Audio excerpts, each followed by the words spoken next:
Today I am reviewing the Ruger Gunsite Scout, which nothing new. It's been around for quite a while. There's probably hundreds of reviews done on it, but this is my take on it anyway. This rifle I bought second hand from a gun store, my local gun store. It didn't have a scratch on it, not a mark on it. It looked, yeah, for all intents and purposes, like it had hardly ever or never been used. So that was a really good acquisition. The original owner had taken I don't know, someone had taken the front sight and yeah, they'd taken the front sight off, which no idea why they did that, because there wasn't a muzzle brake on it. This is a model where you can either have front sight or a muzzle brake. You can't have both because of the muzzle setup. I think it's the Australian version with the 18-inch barrel. So what I did was I had the front sight put back on. The gun store were very nice and said, yeah, they'd do it for free. And they did immediately, which was excellent. Thank you, Halls, again. And then I had an excess sights full-length pick rail put on, because I'm not a big fan of scout scopes. I sort of, just not. So I want to be able to have a scope in the normal place, which I do. I've got, I just put an El Cheapo Bushnell Banner Dusk and Dawn, I think it's called, with good Leopold quick detach mounts, rings, and from testing out at the range, they work really well. Like, I took it off, I shot it with the scope on, I took it off, I got the aperture sighted in, and then I put this back on and shot it again, and they're pretty much exactly the same point of impact. So yeah, big. So I'm really have to say Leopold, of course, and then they've got a great name, so I'm probably not saying anything new. Leopold quick detachable rings, yeah, excellent. What else? Let's see. You'll notice that I've got it comes with spacers. If you're, I'll get rid of that. If you've got quite a long length of pull, which is I do, over 6 foot, so the actual stock without spacers is quite stubby, the butt stock, and yeah, not good for me. So and when on the shelf, it had no spacers in it at all. But again, my gun store, great bunch of guys, they said, yeah, no worries, how many spacers do you want in there, we'll chuck them in, and they did. So that was excellent. Let's see. Build quality, I have to say, is outstanding. Yeah, excellent. You sort of, I mean, this is the first Ruger that I've owned, so, but everything that I've heard and read about them is that they are a really, really well-made quality rifle, and yeah, I have to concur. The fit, everything is just, yeah, great on it.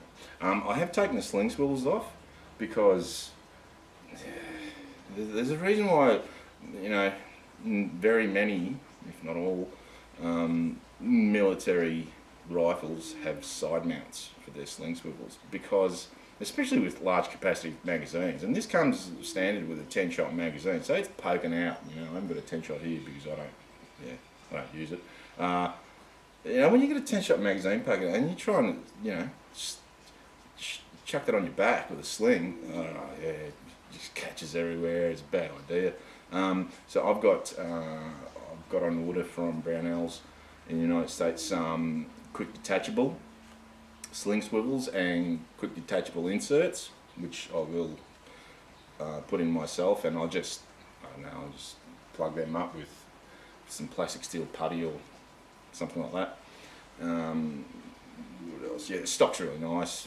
It's really nice. Like the checkering is just really aggressive, you know. So some of the rifles that you get these days, the checkering, I don't know whether it's laser, probably lasered, and it's not that crash hot, or it's, you know, like I think the 336W Marlin is, I think it's just pressed in and just real crap. Whereas the checkering on this thing is superb. Yeah, really, really good. Let's see what else. Accuracy. Alright, accuracy wise, I'll show you some targets. Sorry about going off camera. And I mean, I shot off 50 rounds on the Saturday and another 100 rounds on the Sunday. The 50 rounds on the Saturday were shot with Aussie Outback 165 grain Game Kings. Now, I don't know whether it was just that batch that I was using, or there is something about those cases, that the 308 cases they sell to Aussie Outback, because they're made by ADI, Australian Defence Industries, or Thales, or yeah, whatever they call themselves. About every fourth or fifth round after I fired it, I could spin the bolt. So I'd fire it, bang, not loaded obviously, do that, that's as far as I'd get. I would, every fourth or fifth round, I was hammer fisting the handle to get the spent cartridge out. No joke. It was, yeah, you know, when it started happening I thought, what is going on here? And that was the only ammunition that I'd taken with me, and I was really worried, and I thought, oh no, is there something wrong with the throat or chamber, or you know, something bad's going on here. I didn't attribute it to the ammunition, although I really didn't know, so I couldn't tell. But so I shot off about 50 rounds in that, and that was, yeah, it was all right, not crash hot, but it just so happens that I had a bulk can of Buffalo River 165 grain Game Kings, and they proved to be really good. For instance, and like I did a whole heap of shooting. There was blustery wind coming and going, so you know, who knows. But anyway, the potential is there, because that's a 5-shot sub MOA group right there, and that's MOA. So, you know, definitely the accuracy potential is there. It's only an 18-inch barrel, you know, nothing special. So, and it's only like cheap hunting ammunition. So to be able to shoot MOA or sub MOA group, any groups with it is, you know, pretty superb. One bizarre thing that it tended to do now and then was do this one-eyed smiley group. Yeah, got quite a bit of that. And I don't know what's going on there, you know. But anyway, that was at 100 meters, so 110 yards. But yeah, definitely heaps of accuracy potential. The aperture that it comes with, I don't know if you can see how big it is. It's a pretty big aperture, you know. And the front sight it's pretty coarse.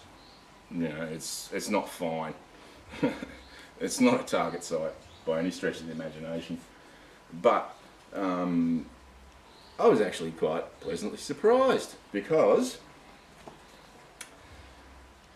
that's where I was shooting to begin with, and I didn't touch it. I just put that rail on and that was it, and that's where it was shit. It was in line straight up, so not bad. Good old Excess, they know how to line their stuff up, and good on Ruger, because their screws are, you know, dead center. So I worked my way up, blah, blah, blah, blah, blah, and then I did a 5-shot group. That's at 50 metres, so 55 yards. With that coarse aperture and that coarse front sight, that's not bad at all. Then I put the scope back on, and at 50 yards, 55 yards, 50 metres, yeah, there was a red dot there as well, but I shot it off, pretty much dead centre. So, yeah, great. Accuracy, excellent. Not excellent, but very good. What else? The trigger. The trigger is... It's good. the trigger's good. You know, this is a serious hunting rig. You know, I'm going to be, you know, doing some. It's a field gun. It's obviously what it's designed for, and that's why I bought it. Something with backup sights. It's a field gun. The trigger is, to my mind, pretty well spot on for a hunting rig. So I'm not going to bother weighing it because, you know, a lot of rifles differ with their triggers and that. But no, the trigger's really good. What else? Magazine and function.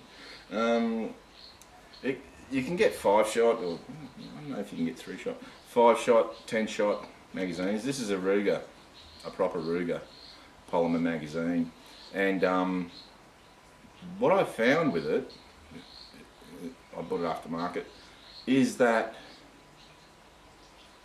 it was popping out on due to recoil now and then,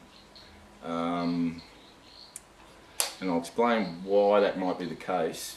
So I use, this is an Accurate mag. That's what I use, the steel 5-shot Accurate mag, and that works flawlessly. Excellent. Big fan of Accurate mag. The reason why that polymer one might have been popping out is because any rifle that comes with plastic, I do my utmost to ditch whatever plastic is on it, you know, except for, you know, like plastic spaces in the stock. I'm talking like, you know, functioning parts. Can't stand plastic, really, just hate it. So, and the Ruger comes with, standard, it comes with this thing, you know, it's polymer. Polymer is a euphemism for plastic, you know, and plastic, and like, you know, it's just, I mean, it does the job and that, but I just hate plastic. So the first thing I do with any rifle that I can is buy an aftermarket alloy. They're usually mostly alloy. You can get some stainless ones, but not for this. Bottom metal. So I'll get the DBM Systems alloy bottom metal. I mean, that trigger guard, it's quite small, so the trigger guard there is a fair bit bigger and a little bit more ergonomically shaped, I reckon. That one's quite small, it looks like it's off, I don't know, kiddie's gun. Yeah, so that might be the reason why that polymer mag was popping out, because the magazine release latch is not exactly the same on the DBM system as it is on the stock Ruger. But this one, yeah, it's good, and it just spits it out. Bang, yeah, excellent. I've tested I've got quite a few 308 mags, because this is the first 308 that I've had, and the Ruger 10-shot mag, having problems with the DBM Systems bottom metal. What else? Accuracy International mags, same problem. You know, like those catches on the magazine, they don't seem to be in exactly the same spot. You know, they're all claimed to be Accuracy International compatible type mags, which the Ruger is, but they're not. They're not all the same. So with with this bottom metal, the 5-shot Accurate mag, and I don't have a 10-shot Accurate mag, so I might actually buy a 10-shot Accurate mag, because I'm assuming that that catch is going to be in exactly the same spot from the top. I'm assuming.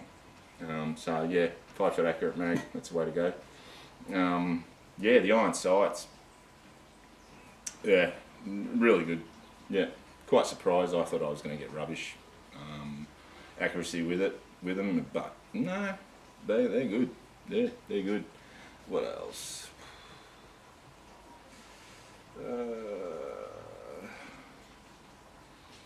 Yeah, there's not really that much more to say about it. The bolt, I mean, the Ruger M77, it's a Ruger M77.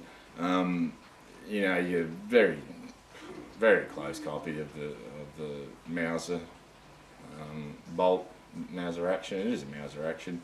The receivers are they're not a machine from a billet. They're actually machined from an investment casting, and yeah, it's rock solid. Yeah. The only one little thing that I've noticed is this spring on the bolt release, like, I don't know what's sticking. I'm not sure what is sticking, but yeah, I'll have to have a look at that. Still works, just doesn't flick back, you know, positively like it did when I first got it. What else? Yeah, I mean, summing up, I have to say that, yeah, if you're thinking about getting one, just go out and get it. You won't be disappointed. They're really well made, you know, very rugged, you know, accurate. Yeah, there's really. I know a lot of people. I've seen a lot of people don't like this setup. They reckon it looks a bit weird, and you know, yeah, usually the traditionalists, you know, who love their walnut, you know, stocks with ebony fore-end tips, and you know, I mean, actually, this sort of is. It's almost military, you know, in its look, and yeah, I mean, you know, if the Canadian Rangers hadn't specified push feed action for their new rifle for their Rangers, because they wanted to, they were still using Lee Enfields, and so if they hadn't specified push feed, I mean, I reckon this would have won it, because yeah, it's excellent. It's really good, I have to say. I love it. You know, all the reports and everything that I'd read about it, and that it was just, you know, excellent and fantastic and really good. And human nature, or just my nature, is that I tend to sort of go into when I buy something that I've heard a lot of hype about, I tend to be prepared to knock it down. And didn't happen with this. This is everything that they reckon it is. It's a top-notch rifle. Really, I personally, I think this is probably the best, you know, serious humping it in the field rifle, you know, that you can buy. It's just so rugged and really well built and accurate. Yeah, I can't really. Literally, I've got nothing bad to say about it. Yeah, it's excellent. So, if you are considering buying one, get it. If you want a rifle that's got iron sights, you know, I'd buy this any day. You know, it's an 18-inch barrel, which is nice to study. You know, so you haven't got long barrels out in the field, you know, getting stuck on anything. But yeah, I love it. It's probably gushing now, you know, raving about it. But yeah, it's a really, really good rifle. So I would advise anyone to get one. Yeah. So on that note, I'll say see you later, and I'll see you again on the next vid. I'm back, and the reason I'm back is because I forgot to mention something that I've, you know, there's a guy with a massive channel called Nut and Fancy, and he did a review of the Rug Scout, and he was having all sorts of dramas, loading the magazine, cycling it. He was having serious trouble. It was just hanging up all over the place for him. You know, I don't know what he was doing, because the reason why I came back is to tell you that, you know, I put 150 rounds through it in 2 days, which is not bad for a bolt action. And you know, you semi-auto guys in the United States is probably sneer at that. You probably put 1,000 rounds in a day, you know, in an AR. But anyway, with a bolt action, that's a fair bit. And out of those 150 rounds, I'd never had the bolt hang up once. You know, I didn't have to manhandle it in any particular way, put downward pressure or upward pressure on the handle or any of that nonsense. It was just, yeah, I did not have one hang up. So yeah, and I've actually, on one video I saw one guy saying that it's very typical for Mauser actions to need a particular style of manipulation, which I've actually owned a Mauser, you know, a Mark X Mauser as they were called. They're probably, it's probably Zastava now, you know, Serbian-made Mauser. Very, very, very close copy of the '98 Mauser, and I don't ever recall that bolt hanging up either, you know. So I don't know what this, you know, Ruger Gunsite bolt hang up thing is, because I've not experienced it, and so hopefully I'm one of the few people out there saying that, or you know, I don't know, because I've not seen anyone say I've not had my bolt hang up, you know. So I just want to dispel, I don't know whether it's myth or whether it's just their guns, or yeah, I don't really know what it is. And when you've got the scope right there, you can't really do a lot of, you know, bizarre manipulations. It's pretty much straightforward and back, you know. And I was just using like 3 fingers a lot of time. At the start of the video, you'll probably see that I was like most of the time just using 3 fingers to cycle the bolt. Well, forward anyway.